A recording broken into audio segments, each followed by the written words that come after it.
దాద్రి ఉత్తరప్రదేశ్లోని ఈ పట్టణం గురించి 2015 సెప్టెంబర్ వరకు చాలామందికి తెలియదు. అయితే గోమాంసం తిన్నాడన్న ఆరోపణతో మహమ్మద్ అఖ్లాక్ను హత్య చేయడంతో ఈ పట్టణం పేరు దేశవ్యాప్తంగా మారుమోగింది. ఉత్తరప్రదేశ్ అసెంబ్లీ ఎన్నికల్లో దాద్రి అంశం ప్రభావం ఎంత? ఈ అంశంపై V6 అందిస్తున్న గ్రౌండ్ రిపోర్ట్ మీకోసం.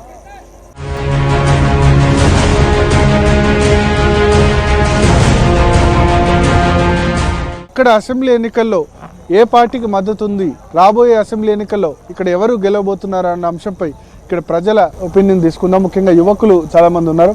आप बताइए, अभी चुनाव आने वाला है असेंबली इलेक्शंस का, तो किस पार्टी को आप चुनते इस बार? हम उस पार्टी को चूज करेंगे जो यहाँ डेवलपमेंट करेगा, काम करेगा और जो लड़ाई दंगे से दूर रहेगा, ठीक है, और जो हमारे फ्यूचर के बारे में सोचेगा, दैट्स इट।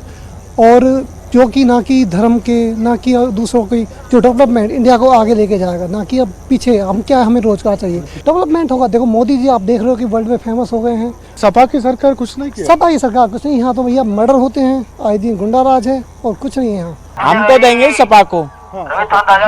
सपा को इसलिए देंगे, मोदी जी ने लाकर आज तक हमारे यहाँ नोटबंदी हुई, नोटबंदी में कोई भी हमारे दादरी का टॉप का बनिया लाइन में नहीं लगा। बहुत प्रॉब्लम हो रहा है, बहुत ज्यादा प्रॉब्लम हो रही है। जितने भी है, जो जिसके भी घर बैठे पैसा चेंज हो रहा है, क्यों दे मोदी को।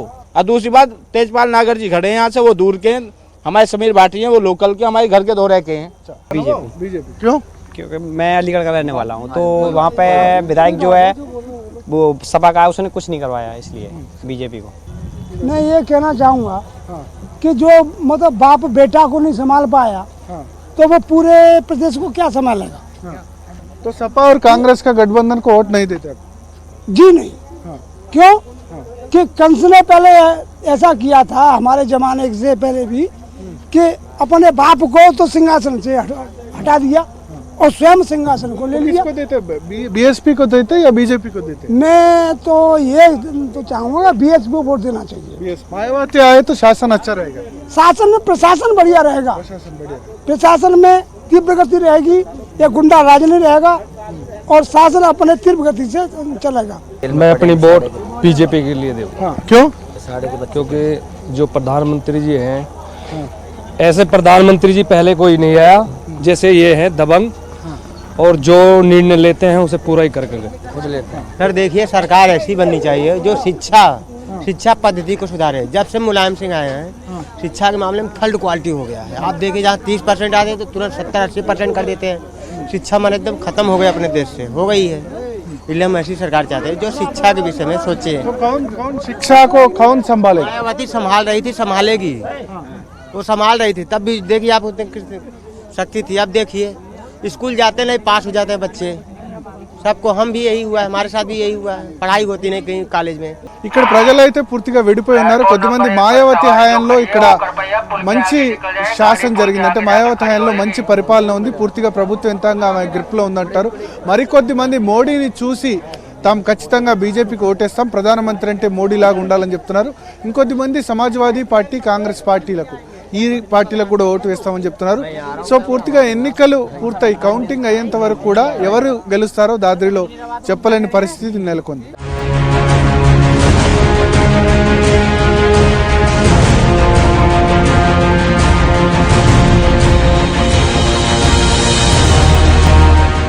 आप बताइए, दादरी का यहाँ प्रॉब्लम्स क्या है? प्रॉब्लम तो काफ़ी है दादरी में। क्या प्रॉब्लम? दादरी में यहाँ बेरोजगारी बहुत ज़्यादा है। डेवलपमेंट कुछ नहीं है दादरी में, बहुत पिछड़ा हुआ इलाका है दादरी। दिल्ली से बहुत नज़दीक रहते हैं ना? एनसीआर के नज़दीक हैं, जब भी परेशानी बहुत ज़्यादा है यहाँ, पानी का निकाल नहीं है। लोग नेता आते हैं, अपने वादा करते हैं, पूरा कभी करते नहीं है। सपा और कांग्रेस के बीच में गठबंधन हुआ, हम तो उसको कर रहे इस टाइम समीर भाटी को। पर पिछली बार मायावती का पार्टी कैंडिडेट जीता, इस वे 10 साल से विधायक बनना है बस बीएसपी का, उसने कभी भी दादरी में आके ये नहीं देखा कि दादरी की जनता कहाँ पड़ी है। अच्छा, इसलिए ही लोग उसे चाहना कम कर रहे हैं, इसलिए बीएसपी से दूर है। इन्होंने बोल रहे हैं बीएसपी का विधायक 10 साल से हमको दिखा नहीं। ये नहीं, बहन जी को हम बहुत दिन चाहते हैं, बहुत उन्होंने काम किया है यहाँ पे क्षेत्र के लिए, बहुत बढ़िया करा। मायावती जी अच्छा है। हम तो लोक दल के साथ हैं, हमारा बड़े भाई रविंद्र भाटी जी, हम उन्हें सपोर्ट कर रहे हैं। मतलब अजीत सिंह का पार्टी को सपोर्ट? हाँ जी जी जी।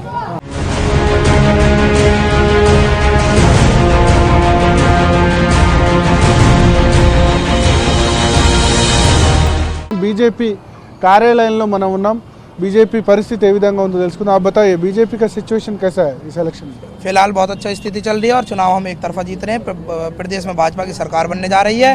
जैसा कि आप जानते हो बिसाड़ा में एक घटना घटी, हमारे एक रवि भाई जो कि गौ माता की सेवा करते करते शहीद हो गए, उसकी कार्रवाई में प्रदेश सरकार ने एक तरफा कार्रवाई की है। उसके बाद जो हमारी प्रदेश सरकार ने एक तरफा कार्रवाई की, उसके लिए यहाँ पर पूरा क्षेत्र नहीं पूरे उत्तर प्रदेश में इस समय भाजपा की लहर चली हुई है। और माननीय नरेंद्र मोदी जी के नेतृत्व में माननीय तेजपाल नागर जी यहाँ पर दादरी में गुंडा मुक्त राज्य करेंगे, गुंडा मुक्त क्षेत्र करेंगे और यहाँ पर गुंडागर्दी समाप्त कर दी जाएगी, भ्रष्टाचार भी समाप्त कर दिया जाएगा। कि कुछ चुनिंदा झंडे जो मार्केट में दिख रहे होंगे, लेकिन गांव गली मोहल्ला जन जन के दिल में मास्टर तेजपाल नागर बसे हुए हैं। उन्होंने छात्रों का, नौजवानों का, उन्होंने अपने जब वो जिला पंचायत सदस्य थे, सहकारी संघ के अध्यक्ष रहे हो, प्रेसिडेंट रहे हो और बैदपुरा गांव में प्रधानाचार्य रहे हो, उन्होंने कुशल नेतृत्व दिया है। और मैं बता रहा हूँ कि थोड़ा सा पानी दिखाने से कोई सागर नहीं बनेगा और कितना भी कुछ कर ले मास्टर तेजपाल नागर नहीं बनेगा। लेकिन वो मर्डर करना, उसको मोहम्मद अखलाक को मर्डर करना सही नहीं है ना? बात बिल्कुल आपकी जायज़ है। उसमें क्या चल रहा है कि बाप बेटे की सरकार है, सब जानते हैं भली बात क्या हो रहा है। ये बिल्कुल कमज़ोर हो गए हैं। इतनी बड़ी कांग्रेस पार्टी वो 103 सीट पर लड़ रही है, ना उनके पास कुछ है ना कुछ है। सारी सरकार चल रही है, मोदी जी की लहर चल रही है। हर एक यहाँ को जात पात नहीं, गोदवाद नहीं है। चाहे हमारे भाई मुल्ला है वो भी वोट दे रहे हैं और हमारे एससी भाई भी वोट दे रहे हैं। हाँ, तो यहाँ डेवलपमेंट नहीं है, किसकी वजह से? यहाँ डेवलपमेंट किसकी वजह से नहीं हुआ? अभी जो ये तो यही सपा गवर्नमेंट है, आप भी जान रहे हो, और उन्हीं की मेहरबानी है। जहाँ वे उचित समझ रहे हैं वहाँ कर रहे हैं। इटावा में अपनी तरफ उन्होंने बहुत खर्चा किया है, यहाँ उनका ध्यान ही नहीं है। उत्तर प्रदेश में जंगल राज का माहौल है। पिछले सपा बसपा का खेल 15 वर्षों से, विगत 15 वर्षों से उत्तर प्रदेश में चल रहा है। अखिलेश जी ने जो गठबंधन उत्तर प्रदेश में किया है, ये उनकी नाकामी दर्शाता है। अगर वो इतने ही पाक साफ थे तो कांग्रेस से गठबंधन नहीं करते। अब चोर चोर मौसेरे भाई इकट्ठे होके चुनाव उत्तर प्रदेश में लड़ रहे हैं। बुलंदशहर की घटना आपके सामने है, इसका जीता जागता उदाहरण बुलंदशहर की घटना है। जगह जगह आए दिन हत्या, बलात्कार, विकास का कोई काम उत्तर प्रदेश में नहीं है। जगह जगह आप जाओगे नली नादे सब, विकास का कोई काम नहीं हुआ। సో మొత్తానికి బీజేపీ కార్యకర్తలు అయితే చెప్తున్నారు ఉత్తరప్రదేశ్లో గుండారాజ్ నడుస్తుంది. సమాజ్వాదీ పార్టీ కనుక మళ్ళీ అధికారంలోకి వస్తే మళ్ళీ గుండారాజ్ వచ్చే అవకాశం ఉంది. నరేంద్ర మోడీ నేతృత్వంలోని బీజేపీకి ఓటేస్తేనే అభివృద్ధి సాధ్యమని దాద్రిలోని బీజేపీ కార్యకర్తలు చెప్తున్నారు.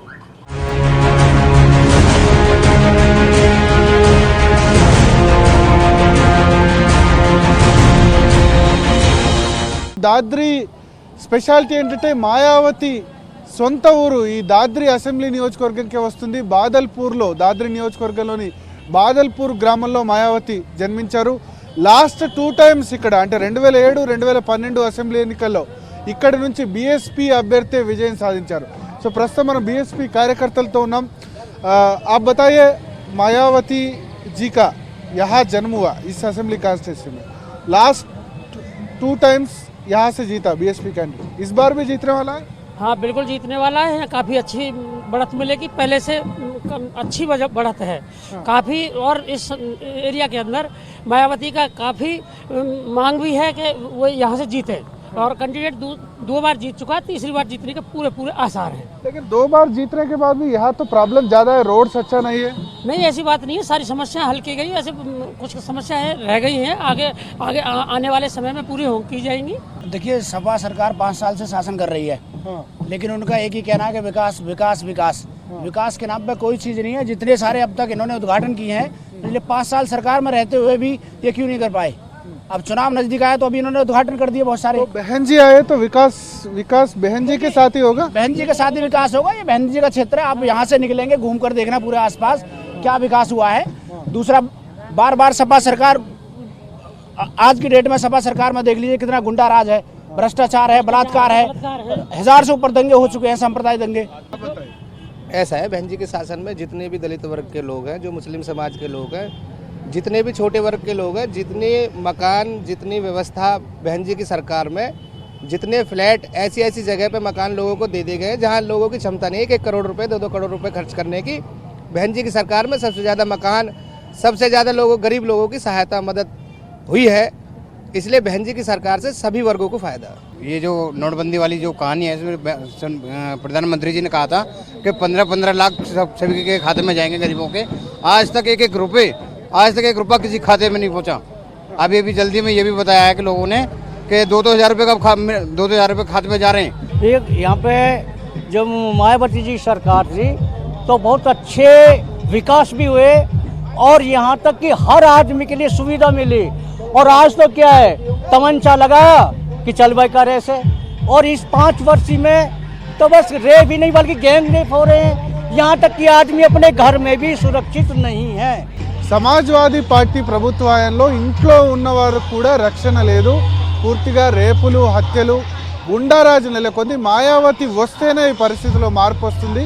మాయావతి ముఖ్యమంత్రిగా ఉన్న హయాంలో పూర్తిగా శాంతి భద్రతలు అలుపులో ఉన్నాయని బీఎస్పీ కార్యకర్తలు చెప్తున్నారు. కెమెరామెన్ బానుతో దాద్రి నుంచి భారత్ విషిక్ న్యూస్.